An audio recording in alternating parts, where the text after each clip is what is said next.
こんにちは。埼玉の片隅から釣り人の片隅さんです。毎年秋から春へかけて川越市の減水した用水路へコブナ釣りに何度も出かけているんですね。その動画をまとめまして、それに合わせていろいろ喋りたいと思います。ここは素掘りの水路ですね。だいたい減水していましてあまり水がないですが、この辺りだけちょっと小深い場所が残っている。その周辺に取り残された、魚たち、主にコブナが随分いるんですね。で、市販の卵仕掛け、餌は卵グルテン、小さい針をつけて、針先にちょっと餌をつけて仕掛けを投入と。この場所も何度も釣りをしている場所なので、もう魚がいるのが分かっている感じですね。農道を歩いているとわーっと小魚の群れが移動するのが見えたりもする、そんなところからですね、とても魚が集まってたくさん釣れる場所ですね。この時期の風物詩コブナ釣り、秋はコブナの季節ということですね。柿の種と称されることもあるコブナ、柿の種に形状が似ていると、そういうことからコブナ、柿の種、コブなんていう言い方もされますね。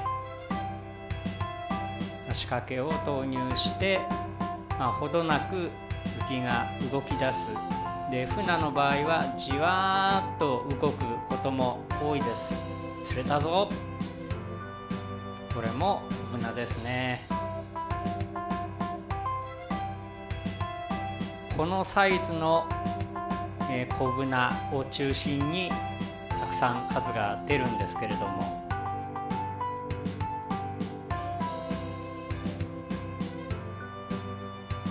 また釣れました。今度は小さい。これは何だろうっていうので、見ましたところカダヤシだったんですね。これは去年の動画なんですけれども、それまでこの周辺でカダヤシを釣ったことはなかったんですね。でもカダヤシが釣れてしまった。カダヤシは特定外来生物、自分の実感としますと、埼玉県内でも釣れる場所が増えたりして分布が広がっているのかなと。で、立ち寄った水路でこういうメダカかな、小魚が泳いでるなと思ったんですけれども、もしかしたらカダヤシだったのかもしれません。ちょっと上から見ただけでは自分には判断つかないので何とも言えませんけれどもね。あんまりカダヤシが増えるようだとやはり対処していかなければいけないのかなと思う部分もあります。日が出ると寒い時期などはこうやって浅瀬にですね、魚が集まってくる、日向ぼっこをしているような、そんな光景も見受けられます。また浮きがスーッと動いてますね。釣れました。またこれも自分の実感なんですけれども、あんまり早合わせしなくてもゆっくり合わせても結構釣れるので、めちゃくちゃ数を釣りたいという方は別として、コブナ釣りを楽しみたいという向きはじっくり構えて、のんびり釣りをするというような、そういうスタイルで楽しめると思います。これはザリガニですね。オリジナルのこの動画の時は、うちの父がですね、昔ザリガニのことをエビガニと呼んでいたというような、話をしまして、そうしましたらコメント欄に、うちの地方でもエビガニって呼んでる人がいるみたいな、そんなお話もありましたね。アメリカザリガニも特定外来種ですね。取り扱いに注意が必要になってきました。秋の空とコブナですね。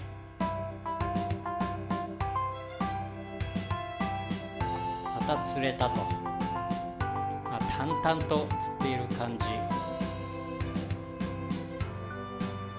そういう農道の脇、とてものどかな感じがして、雰囲気も最高ですね。こんな感じでカメラを構えて、釣れましたと。今日の釣果は、小ブナとカダヤシとザリガニということでした。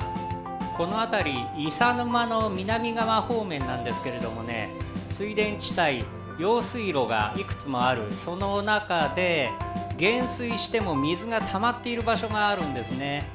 そういったところにこういうような今も大群の、魚が取り残されている、それを釣るという感じで、これは長い竿から下の方を開けましてですね、2本ぐらい抜いて、いわゆる抜き竿ですね。それで短くして自分はいつも使っていますが、この場所はかなりの隠れ人気スポットという感じでしょうかね。多くの方が訪れて釣りを楽しまれている。そして YouTube に動画としてもいくつも上がっていますね。うちがここで釣りをしたのは1回かな。あまりにもベタなのでちょっと避けていた部分もあったんですけれども、この時行ってみた。そうしたら船がすごく、浮き上がるというか湧き上がるというか、うわーっとじっとしているとどんどん上に浮いてくるんですよね。そういう感じでしたね。釣れました。小ブナです。もう小ブナの群れですね。大群。こういう感じのところなので、奥の方へ仕掛けを送り込む感じでまた釣れました。これも小ブナです。この周辺、ほんとこのサイズの小ブナがたくさん釣れますね。そういう場所が点在しています。なかなか、かわいい小ブナですね。このような大群なんです。そこへ仕掛けを投入する。もちろん上に見えているだけではない、下の方まで魚がたくさんいる状態なんでしょうね。また釣れましたね。なかなかこれはお目にかかれない光景だなということで、行ってみて驚いたと。23匹、2023年にちなんで23匹の小ブナを釣りました。これはまた場所が変わりまして、暗渠の下あたりに水が溜まっている。そこに魚が集まっているんですね。かなり浅いんですけれども竿を出してます。とても魚が多い。上から見て魚がたくさん見えるんですね。そこの方にいるのが小ブナ。上を泳いでいるのはメダカとかカダヤシとか、そんな感じだと思うんですけどもね、下の方の黒い影がフナ。もう上の魚が浮きの下の絞り玉をどんどん攻撃してくる感じですが、釣れました。これだけ魚が多いとやっぱりよく釣れる。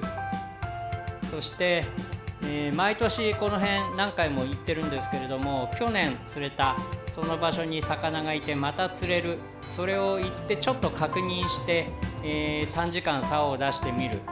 それでもかなり満足できますね。このような感じで今年もまた釣れたよと。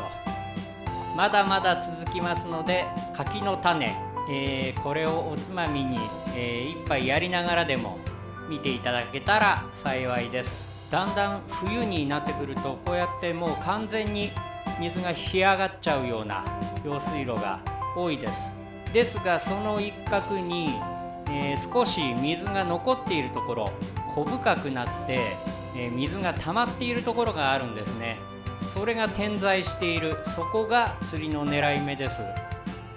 こう仕切りというかね、奥の方が一段深くなってるんですよ。でじーっと見ているとだんだん魚が見えてきますね。覗き込んだ時は魚がさっと、隠れるんですけれども、まただんだん上に浮いてくると。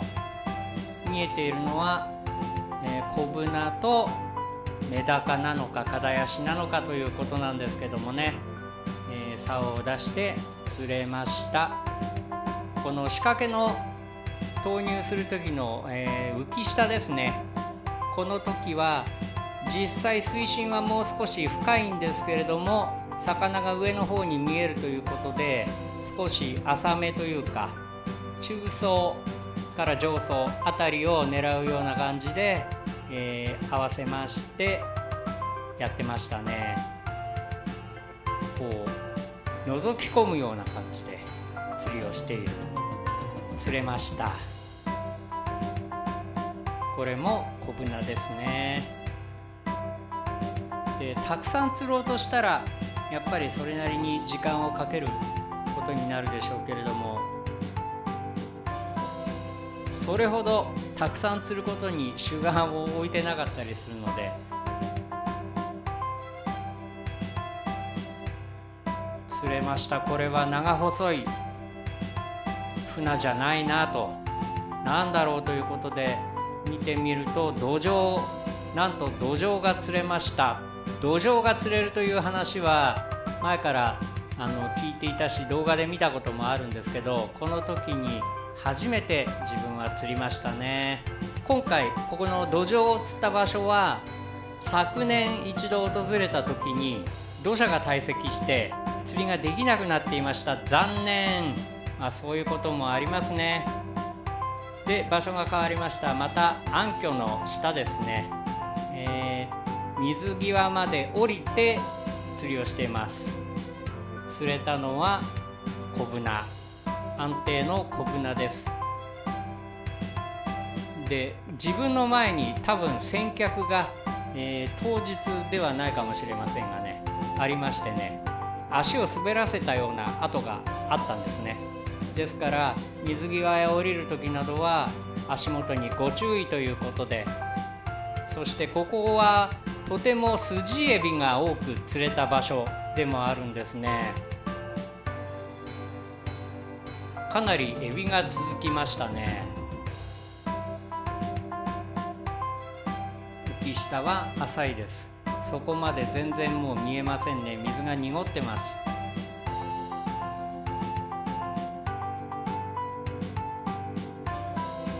そしてまた釣れました。これも小ブナということで、本当に小ブナが多いですね。釣れました。良い感じですね。この水路もかなり浅くなっていますが、この手前の部分ですね、一段深くなっている。やはりそこに、魚が溜まっている狙い目ですね。で川越市のこの周辺、本当こういう場所が点在していていろいろ楽しめるんですけれども、多分他の地方、いろいろな皆様のお住まいの、水田地帯にもこういったですね、用水路のたまり、減水しても水が残っているような場所があるんじゃないかなと思いますね。そういったところを探して竿を出してみると、思わぬ釣果につながることもあるんじゃないかなと思いますね。釣れたのは小ブナです。と船がよく釣れる場所。この時は網を使って魚をすくうというかね、ポロッと落ちるのを防いだ。釣れたのはクチボソですね。この辺りではこの時期フナがとてもよく釣れるので、クチボソが釣れるっていうこと自体が珍しい。自分はあまり釣ったことがなかった。普段はクチボソはありふれた魚なんですが、この時は逆に珍しい魚という感じですかね。また釣れました。これはちょっと大きめのサイズですね。6、7センチあったんじゃないですかね。浮きがじわーっと動いている。船は割とですね、ぐっと引き込むというよりはじわーっと動いたりとか、またはあんまり浮きが動いてないとか、そういうあたりが多いような気がしますね。釣れました。小ブナです。のようにたくさん釣れた秋のコブナ釣り、その動画をまとめてご紹介しました。秋の空が高いですね。ご視聴いただきましてありがとうございます。チャンネル登録、高評価、どうぞよろしくお願いします。ということで、また次回の動画でもいろいろ喋りたいと思います。